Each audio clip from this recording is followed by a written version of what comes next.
শুভ সকাল বন্ধুরা, কেমন আছেন সবাই? আশা করি যে যেখানে আছেন সবাই খুব ভালো আছেন এবং সুস্থ আছেন।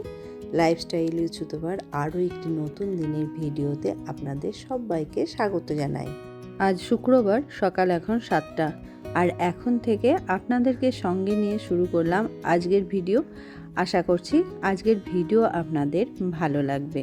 আজ সকাল থেকেই ওয়েদারটা ভারী সুন্দর, চারিদিক সূর্যের আলোতে ঝকঝক করছে, আকাশও একদম নীল। সরস্বতী পুজোর পর কয়েকদিন একটু গরম অনুভব হচ্ছিল ঠিকই, কিন্তু আবার দুদিন হলো সকাল সন্ধ্যাটা বেশ ঠান্ডা ঠান্ডাও লাগছে। মর্নিং ওয়াক সেরে এখন ছাদটা একটু ঝাড়ু দিয়ে নিচ্ছি। এই সময় বিভিন্ন গাছের পাতা ফুল শুকিয়ে ঝরে ছাদের মধ্যে পড়ে, আর যখনই মাঝে মধ্যে হাওয়া দিচ্ছে সেই ঝরা ফুল পাতা সারা ছাদময় হয়ে ছাদটা নোংরা হয়ে যাচ্ছে।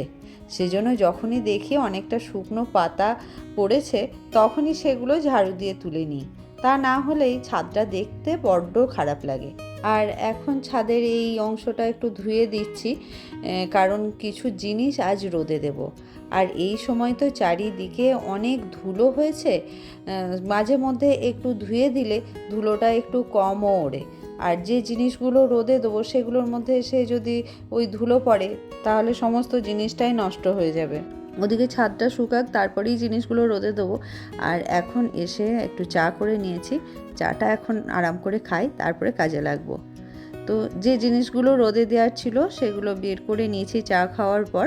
তারপর এই যে রোদে দিয়ে দিলাম। সকাল থেকে রোদটা পেলে না বেশ ভালোই এগুলো ঝরঝরে হয়ে যাবে।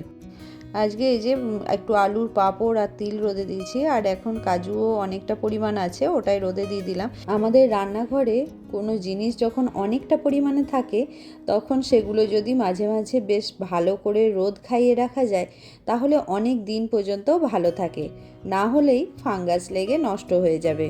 তাই মাঝে মধ্যেই সব জিনিসপত্র দেখে একটু রোদে দিয়ে রাখলেই ভালো। তাছাড়াও দেখবেন রান্নাঘরে কৌটার মধ্যে এমন অনেক জিনিস থেকে যায় যেগুলো দেখার অভাবে নষ্ট হয়ে যায়।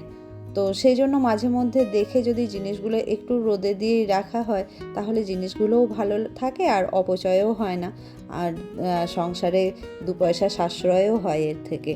চা খাওয়ার পর দুজনের কাজে লেগে গেলাম। আমি এদিকে সংসারের কাজে চলে এলাম, আর হাজব্যান্ডও একটু বাজারে গেছে আজকে। আসলে সকালের দিকে বাজারে না গেলে টাটকা মাছটা পাওয়া যায় না। আমাদের ম্যাক্সিমাম সময় সবজি টবজি অফিস ফেরার সময় ও কিনে নিয়ে আসে। তো মাছটা, এই টাটকা মাছটা যদি কিনতে হয় তখন এই সকালের দিকেই বাজারে যেতে হয়। তো ও বাজার থেকে কি মাছ আনে দেখি। আর এইদিকে আমি ভাতটা কিন্তু বসিয়ে দিয়েছি। সকালবেলায় ঘুম থেকে ওঠার পরে তো আমি চালটা ভিজিয়ে দিই প্রত্যেক দিনই। তো ভাতটাও বসিয়ে দিয়েছি, আর ঘরে থোঁড়টা আছে রাখা, থোঁড় একটু শাকও আছে, এগুলো কেটে নেব। তবে এই বিছানার চাদর দুটো ভাবছি কদিন ধরেই তুলে দেব, তো সেটা আর সময় হয়ে উঠছে না, তো সেজন্যই ভাবলাম আজকে তুলে ভিজিয়ে দিই। আর ওদিকেও বাজার থেকেও চলে এসছে, রুই মাছ নিয়ে এসছে, আর এই যে সবজিগুলোও নিয়ে এসছে। মাছটা ধুয়ে রেখেছি, এখানে কাঁচা লঙ্কা, বিট, ক্যাপসিকাম, এদিকে শিম, বেগুন, আর নিয়ে এসছে অনেকটা বিনস আর মটরশুঁটি দিয়ে সবজিটা বেশ ভালোই লাগে, তো সেজন্য আজকে ও বিনস নিয়ে এসেছে দেখছি অনেকটাই। তো যাই হোক, এই সবজি রয়েছে এখানে, ধুয়ে বারান্দায় একটু শুকোতেও দিয়ে দিয়েছি। তো ঠিক হলো, আজকে মাছের ঝোল রান্না করব ফুলকপি দিয়ে আলু দিয়ে, আর 2 পিস মাছ রেখে দেবো আগামীকাল করার জন্য, বা যাই হোক পরের দিন করব। দুটো মাছ রেখে দিচ্ছি, আর দুটো মাছের আজকে ঝোল হবে আর বাকি মাছটা টক করব। এইভাবে ফ্রিজে যদি আপনারা মাছ রেখে দেন তাহলে অনেকটা মাছ রাখলে কি হয়, বার করতে অসুবিধা হয়, পুরো মাছটা জলে ভেজাতে হয়। কিন্তু এইভাবে যদি তেলের প্যাকেটের মধ্যে এক দিনেরটা ভাগ করে রেখে দেওয়া যায় তাহলে কিন্তু খুব সুবিধা হয় প্রত্যেক দিন, তাহলে আর জল দিয়ে মাছগুলো রাখতে হবে না বা সময়ও বেশি লাগবে না। এখন 2 দিকে দুটো কড়াই বসিয়ে দিয়েছি, এটাতে ফুলকপি ভাজতে দিয়ে দিলাম। ফুলকপি আর আলু দিয়ে মাছের ঝোল করব, আর এরই মধ্যে আমি থোড়টা কেটে নিয়েছিলাম, তো এখন থোড়টাও ভাজতে দিয়ে দিয়েছি। ফুলকপি তেলে দেওয়ার পরই নুন দিই না, তাহলে ভালো করে আর ভাজা হয় না, জল ছেড়ে দেয়। তো যাই হোক, এইদিকে ফুলকপি আলু দিয়ে তরকারিটা হয়েই এসছে, মাছের ঝোলটা। তো মাছটা ভেজে এখন এই যে এদিকে দিয়ে দিলাম। তো ওইদিকে একটু সময় ফুটিয়ে নেব। আর ধনেপাতাও দিয়েছি মাছের ঝোলে। তো ওদিকে মাছের ঝোলটা হতে থাক, আর সেই সময়ের মধ্যে আমি এই যে চাদর দুটো ভিজিয়ে দিয়েছিলাম আর দু একটাই জামা কাপড় ছিল, খুব বেশি জামা কাপড় ছিল না, তো সেগুলোই কেচে ধুয়ে নিয়ে চলে এলাম ছাদে। এখন শুকাতে দিয়ে দিলে না বেশ তাড়াতাড়ি শুকিয়ে যাবে। আর আজকে যা রোদ আছে অবশ্য একটু দেরি করে ধুলেও অসুবিধা ছিল না, বেশ ভালোভাবেই শুকিয়ে যেত। কিন্তু আমি এরই ফাঁকে ভাবলাম যে ধুয়ে নিই, ওদিকে মাছের ঝোলটাও হচ্ছে আর কয়েকটা মাছ একটু কম আছে ভাজতেও দিয়ে দিয়েছি, কেননা বাকি মাছগুলো বললাম টক করে নেব। আমি এমনি মাছ খেতে খুব একটা বেশি পছন্দ করি না, সেজন্য আমাদের বাড়িতে দেখবেন মাছটা একটু কমই হয়, তবে অনেক দিন পর খেলে ভালোই লাগে, খুব একটা খারাপও লাগে না। আর আমার মাছের ঝোল বা ঝালের মাছের থেকে টকের মাছটাই খেতে বেশি ভালো লাগে। তো এখন আবার নিচে চলে এসেছি, মাছগুলো সব ভেজে নিয়েছি আর ওই তেলের মধ্যে একটু শুকনো লঙ্কা আর 5 ফোড়ন দিয়ে নিলাম। আর এইদিকে এই যে তেঁতুলটা ভিজিয়ে রেখেছিলাম, এটা পুরনো তেঁতুল, একটু ভিজিয়ে না রাখলে এর মাড়িটা বেরোয় না। তো যাই হোক, জলের মধ্যে ভালো করে গুলে নিয়ে তেলের মধ্যে দিয়ে দিলাম। আর এখন একটু হলুদ দিয়ে তারপর দিলাম একটু নুন আর চিনি। টক বা মিষ্টির টেস্টটা নিজের ওপরে যেরকম আমরা পছন্দ করি সেই রকমই চিনি বা নুন টক দিতে হবে। তো যাই হোক, আমাদের বাড়িতে একটু মিষ্টি মিষ্টি টকটা হয়ে থাকে। তো এখন টকের জলটা ফুটে উঠলে তেঁতুলের জলটা তখন ভাজা মাছগুলো দিয়ে ফুটিয়ে নিলাম ভালো করে। তবে সঙ্গে সঙ্গে খাওয়ার থেকে যখন এই টকের জলটা মাছগুলো অ্যাবজর্ব করে যায় সেই সময় খেতেই বেশি টেস্ট লাগে। তো যাই হোক, এখন হাজব্যান্ডকে খেতে দিয়ে দিই।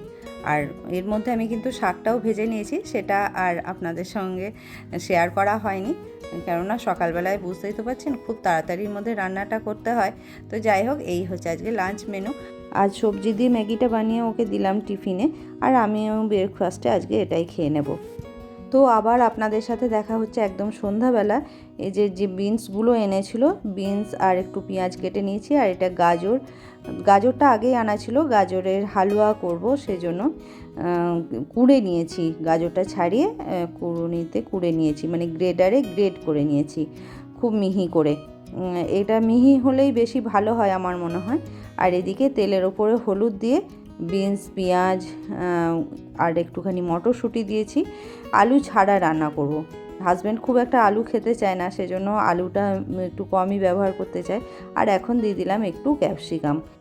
আর এই দিকের কড়াইটাতে এখন রিফাইন্ড অয়েলের মধ্যে একটু ঘি দিয়ে দিলাম 1 চামচ মতো, তারপর তেজপাতা ফোড়ন দিয়ে গ্রেট করে রাখা গাজরগুলো দিয়ে দিলাম। আর এইভাবে একটুখানি বেশ সময় নিয়ে ভাজা করে নেব। এই যে দেখুন, খুব সুন্দর করে ভাজা ভাজা হয়ে গেছে। হালুয়া বা পায়েস যাই করুন গাজরের, সেটা একটু ভাজাটা কিন্তু খুব ইম্পর্টেন্ট, ভালো করে না ভাজলে গাজরের একটা গন্ধ আসতে থাকে। তো এখন আমি পরিমাণ মতো দুধ দিয়ে দিলাম। তো দুধটা দিয়ে একটু ফুটে উঠলে পরিমাণ মতো মিষ্টিটা দিয়ে দিলাম।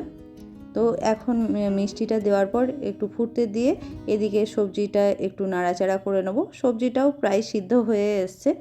হালুয়ার মধ্যে কাজু কিশমিশ দিলে বেশ ভালো লাগে, তো কিশমিশটা আজকে ব্যবহার করছি না, আমি শুধুমাত্র কাজুটাই দিচ্ছি। আর এখন দুধটা একটু গাঢ় হতে দেবো। এই অবস্থাতেই আমি খোয়া ক্ষীরের বদলে ব্যবহার করছি এরকম পাউডার মিল্ক। এভাবে পাউডার মিল্ক ব্যবহার করলেও কিন্তু খোয়া ক্ষীর আর না ব্যবহার করলেও চলে। আর এইভাবেও যদি গাজরের হালুয়া করা হয় তাহলে ভারী সুন্দর হয় খেতে। আর এই যে একদম রেডি সার্ভ করার জন্য। রাতের সবজি আর হালুয়া তো হয়েই গেছে রুটি খাওয়ার জন্য। তো এখন আটাটা মেখে নিই আর আপনাদের থেকেও নিয়ে নিচ্ছি বিদায়। তো আজকের ভিডিও আপনাদের কেমন লাগলো অবশ্যই কমেন্ট করে জানাবেন, ভালো লাগলে একটা লাইক করে দেবেন। নতুন বন্ধু হলে চ্যানেলটা সাবস্ক্রাইব করার অনুরোধ রইল। দেখা হবে আবার একটা নতুন ভিডিওতে। ততক্ষণ সবাই ভালো থাকবেন, সুস্থ থাকবেন, সাবধানে থাকবেন।